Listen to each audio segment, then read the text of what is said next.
મંદિરોમાં ચોરી અને લૂંટ ચલાવતી મીણા ગેંગનો સાગરીત ઝડપાયો। વિવિધ શહેરમાં નવી સાઇટો પર મજૂરીનું કામ લેતા અને ત્યાં રહી મંદિરોની રેકી કરી ગુનાને અંજામ આપતા।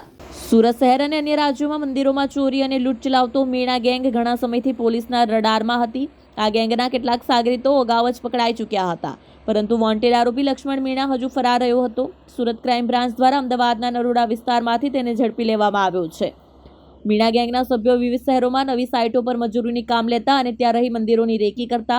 રાત્રિના સમયે તેઓ મંદિરોમાં તસ્કરી કરીને મૂર્તિઓ, દાનપેટી અને કિંમતી સામગ્રીઓ ચોરી લેતા।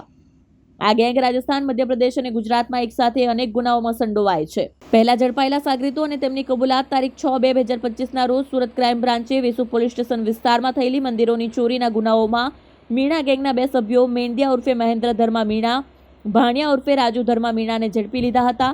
તેમની પૂછપરછ દરમિયાન રોહિત અને લક્ષ્મણ મીણા પણ ગેંગના સાગરીત હોવાનું બહાર આવ્યું। આ ગેંગ વિવિધ રાજ્યોના મંદિરોને ટાર્ગેટ કરતી અને રાત્રિના સમયે ધર્મસ્થળોમાં ચોરી અને લૂંટ ચલાવતી। તેઓ મુખ્યત્વે દાનપેટી, દાગીના, મૂર્તિઓ અને મંદિરમાં રહેલી કિંમતી વસ્તુઓની તસ્કરી કરતા। આરોપી લક્ષ્મણ મીણાને વેસુ પોલીસ સ્ટેશનના કબજે સોંપવામાં આવી રહ્યો છે અને ગેંગના અન્ય વોન્ટેડ સાગરીતો રોહિત અને અન્ય સાથે સંકળાયેલા લોકોને પકડી પાડવા વધુ તપાસ ચાલુ છે।